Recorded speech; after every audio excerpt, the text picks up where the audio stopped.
Hey everybody, trying something different this week. Going to be another solo pod. And what I was thinking was addressing a question that I get asked all the time. And this podcast is not going to be for everyone this week, so this might be one to skip. But I get asked all the time, how do you make a podcast? What's the equipment that you use? What's the software that you use? What are some of the thoughts that you have when you're starting a podcast and maintaining a podcast? So I want to create this quick, maybe 15-minute episode that whenever I get asked that question, I can share that with someone, and hopefully it would be helpful for them on their podcast journey as they develop what they want to do. So that's what it's going to be all about today. This is the Randy Forcier podcast. If you're watching this video on YouTube, if you could like the video, subscribe. If you're listening to it on Spotify or Apple, subscribe as well. If you see a post on Facebook or Instagram, please like it, leave a comment. Would really appreciate the interaction. So thanks again for the support. Thanks so much for listening, and be back in a sec.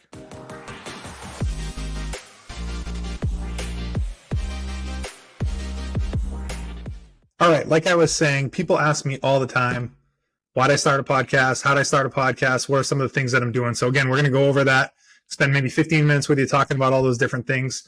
And one of the things that I think about when I started the podcast, or anyone should have when starting a podcast, is what is their goal for the podcast? Are we trying to get as many listeners as we possibly can? Are we trying to focus on a very specific topic and let that dictate what your podcast ends up becoming? So I've read a lot of things, listened to a lot of things that says you should be as focused onto a topic as possible. You know, if you're a Star Wars fan, you want to do a Star Wars podcast, make sure that the podcast is about Star Wars every week. If it's about cars, focus on cars. If it's on good restaurants, focus on good restaurants. Try not to be very general, because you want to establish a regular topic with your audience so they know what they're getting into when they download and listen each week. For me, I haven't quite gone down that road. My podcast is a little bit more general, a lot of interviews. Obviously, that's the common theme throughout. But when you listen to one of my episodes, it might be an interview with a small business owner, it might be a local politician, it might be me and my brother talking about our favorite movies and TV shows, it might be me and my partner Chris talking about sports, Patriots, Celtics. So in that sense, I haven't followed the advice that I just said, because it really is different. And at week to week, people might come to the podcast looking for one thing and seeing that it's not what they're looking for that week and kind of move on. So it might create a slower growth pattern for me.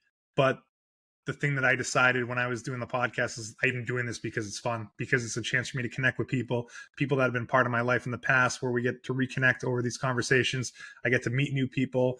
It's benefited my business. It's benefited life. You know, I've connected people through the podcast. So if I'm sacrificing listenership just because I have this broad topic range, I'm okay with that. And I knew that going into it. So if you're starting a podcast, just think really about what you want your podcast to be about and let that guide what you do beyond that. So besides that, people ask me what kind of equipment I have. It really isn't that much. I have a Yeti microphone that I bought from Best Buy for maybe $125. You might see a little bit on screen. Works perfectly fine. I have one of those swivel arms that you might see on YouTube videos where it's connected to my desk and the mic swings in front of my mouth so I can keep it somewhat close. That maybe costs $30. So those are honestly the main two expenses. I ended up getting a different webcam that I'm using right now that is probably a little bit better quality, but I don't know that I had to do that to have a podcast. That was $100 and something. So you probably want to have some type of good lighting. Right now, if you're looking at the screen, you can see that my face is fairly well lit, and it's because I happen to have two lamps on the wall where I'm recording. But if you didn't have that, you could get one of those ring lights too, but definitely like a $200 or $300 setup to be ready to go and podcast on a weekly basis. I haven't changed it in 73, 75 episodes. If it's not broke, don't fix it. That's kind of my approach on things. The other thought I had was, do I want to do a type of podcast where I'm meeting people in person and doing interviews across from a table as opposed to doing it online? And I think it just would have been a little bit more challenging to do an interview in person type podcast. I mean, some of the more prominent podcasts, the Joe Rogans, the Lex Friedman, you name them, they're typically in person, but you know, it's hard for me to get people to want to meet someplace to do this sort of thing. And it's much easier to do it online, and the software is great. So again, it just made sense for me to do that. So people that want to have a studio space, that probably creates a need for mixers and multiple mics, multiple cameras, and a lot more stuff. But I think if you're just starting out, doing it online is probably more convenient for the person you're doing it with, whether it's a interview or a co-host. And technology makes it super easy that even someone that isn't into that world can figure out what they want to do. So think about that as well. beyond that, before I start talking about like the whole recording process and all that, obviously wanted to come up with a brand and logo, some art, that sort of stuff. So there's a couple things that I leaned on before I even recorded my first episode to create my logo, to create a thumbnail for the podcast, for the YouTube page, all that sort of stuff. So the first one is a website called Fiverr, and I'll share all the stuff in the description in the video, but Fiverr is FIVERR.com. And this is a website where you can pay people, in theory, $5 to do gig type stuff for you, create a piece of art, write something for you, do a logo, do a song. It ends up being more than $5 because there's all these add-ons to things. But I basically knew that I wanted to have this bearded silhouette as my logo and thought to go to Fiverr, and you type in like bearded silhouette logo, and there's freaking 100 of people that can create this type of logo that I was looking for. So I picked one based on the reviews, and I think I probably paid $40 because I wanted to be able to own the rights to the logo and use it for the type of use that I'm using it on now. I paid $40, told the person what I wanted. They sent me back a few proofs, gave some feedback, and I ended with what you see when you see the podcast logo. That's $40, super easy. But if you have a vision of what you want, but you just can't create it yourself, I think Fiverr is a good place to go. The next software that I use for the creative aspect of the podcast is another website called Canva, Canva, so canva.com. And this website is incredible. The things that you can do with this, I create every single thumbnail for every single episode that we do, the ones that show the people's name and the episode number, the ones with the people's pictures in them, what goes on YouTube, the entrance music to my podcast, the outro music to the podcast, all created through Canva. And it's been something that I've learned as I've messed around with it more, what it's capable of. I feel like I'm not even touching the surface of what it's capable of, but for the purposes of creating thumbnails, the transition music, all that different stuff, it's money well spent. I think it's $10 a month. I use it for my personal business besides the podcast. So definitely super important to create a logo that catches people's eyes, something that's recognizable, something that, you know, someone might see browsing in the Spotify podcast app and be drawn to it. So I think I kind of achieved that with what I did. And I think there's a million different ways to do it. So Fiverr and Canva are great places to start. So keep that in mind. As far as recording goes, there are probably a dozen different websites that you can record a podcast on, where it will record you and a guest from separate locations and then export out a video that you can edit and post and all that stuff, which we'll get to. The one that I use is a website called riverside.fm. Super easy. You basically create a studio for the episodes that you do, share the link with the guest, and then when they log on and you log on, you're both on the screen. It's a matter of hitting a record button and then stopping at the end, and it exports a video for you to be able to do what you want with. And you could do it through Zoom. And like I said, there's probably a dozen other websites that you could use to do this sort of thing. I just chose riverside.fm because I was recommended that by a friend. And when I do more research about it, it seems like riverside.fm probably is one of the better ones. So I think it's like $15 a month to do this. So there are a bunch of monthly recurring expenses, but again, it's money well spent. Besides just being able to record on the platform, you know, you can get transcripts of the video afterwards. You can create captions on the videos. You can create clips in landscape or, you know, vertical video for Instagram stories or TikToks, if YouTube shorts, if you're into that. So there is a bunch of functionality behind the scenes that you get for your subscription. And, you know, I'd recommend riverside.fm to anyone. So keep that in mind. Beyond that, when you're done recording a video and you have this file, it's like, what do you do with that? You know, some people might just post that raw file, and that's fine. For me, there's a lot of ums and buts and yeahs and you knows and all that stuff, both coming from me and the guests. And I'm someone that would want to clean that stuff up. So I take that video file and I upload it to a website called Descript. So just like it sounds, you can go to descript.com to download the software on your computer. It's an application as opposed to a website, but you basically drag and drop the video into Descript and it'll transcribe everything that you say within a minute. So you're basically looking at like a Word document of the conversation between you and your guest or multiple guests. And there's a couple things that it can do. First one is click of two buttons. It will find all the filler words, the ums, the yeahs, the buts, highlights them all, hit delete, and then kind of mends the video file or audio file so you don't even know that they were there. You might see a little bit of a skip in the screen, but it's super easy. And actually, when I look at it, every time I click the button, it's like you had 188 of these filler words or 350 of these filler words.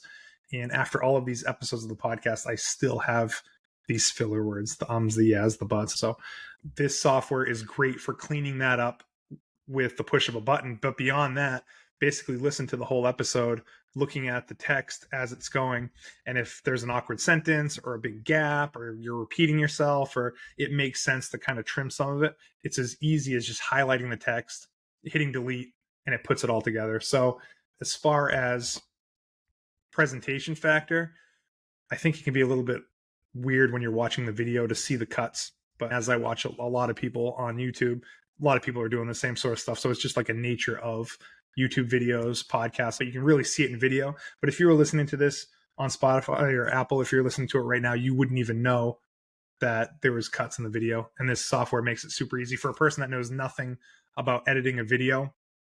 I basically have to spend the time to record the video, say it's a half hour, and then I spend another half hour listening to it, deleting these different things along the way. So this is also where I would add in the intro, outro music. Those are files that I already have made. So it's just a matter of dragging and dropping them in the different spots in the video. You know, a lot of times I'll go like intro video and then intro music, then the podcast, and then outro music. And it's just like very easy. And that's basically what it takes for me to create an episode of a podcast, recording it and then listening to it, editing, and then pressing some buttons to export the file.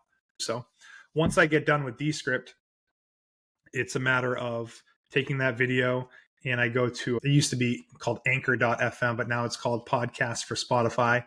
And you can try to describe it the right way, but you can connect your account to all the different podcast services so that when I upload to Podcast for Spotify, of course, it'll upload the podcast to Spotify, but it'll also upload it to Apple, it'll upload it to Google, it'll upload it to Amazon. When Stitcher was a thing, there's probably 15 different services that it could connect to where you just upload it this one time to Podcast for Spotify and it sends them out to all of those. I've thought about creating accounts with each one of those so that when I upload it to Podcast for Spotify, it spreads it all out. But I ultimately think that it's waste, and I'm mostly focused on Apple, Spotify, Google, and Amazon. And not that anyone really even listens on Amazon. You know, definitely people listen primarily on Apple. And I would have thought Spotify, because I listen to Spotify more than Apple myself, it's probably 2/3 of the people that listen to the podcast are Apple, and the other third are on Spotify. So anyways, this website is great for spreading it onto those surfaces. And I don't think it costs a thing. So yeah, it doesn't cost anything. So when you upload it, you have to write a title, you have to upload the cover art, and then you write a description, which is a little bit of a work in progress for me. I'm trying to find the best format to provide information for people, to pump up the guests I have, share their information. So that's a little bit of a work in progress, but it's all done there. And again, spread out everywhere. On YouTube, it's a little bit of a different thing. YouTube doesn't connect to this. So I have to go onto YouTube and schedule when the podcast comes out, title, description, hashtags, thumbnails. So it's basically uploading in two spots. One is Podcast for Spotify, the other is on YouTube. And then it's pretty easy from there, but you can schedule specific times. I typically will post on Sunday night, but schedule it for Monday morning at 5 a.m. And then I've been doing YouTube a day later because I actually want people to interact with the podcast on Spotify and Apple more than I want them to watch it on YouTube. So if there's any incentive at all to doing that, that is the reason that I usually put the YouTube video up a day later, where if people really wanted to watch it, they would be forced to go to Spotify or Apple the day before. So, but it can all be scheduled. So it isn't that much time to do that. It takes maybe 10, 15 minutes. So the other thing that I use to help me with the descriptions and just some of the scripting stuff is ChatGPT. And I've done a podcast about ChatGPT specifically that I can share in the description as well. But if you haven't messed around with ChatGPT, it's insane what it can do. Basically, it's an AI language model, can write anything into the prompt box and it'll spit something back out. So a lot of times I will copy and paste descriptions from YouTube videos that I like, that I think are informative. I like the way they're formatted.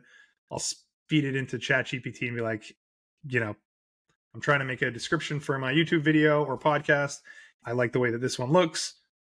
Please generate one that looks similar to these 5 descriptions using my person's information. And then I'll copy and paste the bio into it. I'll copy and paste some of the transcript of the actual episode to see some of the things that we talked about.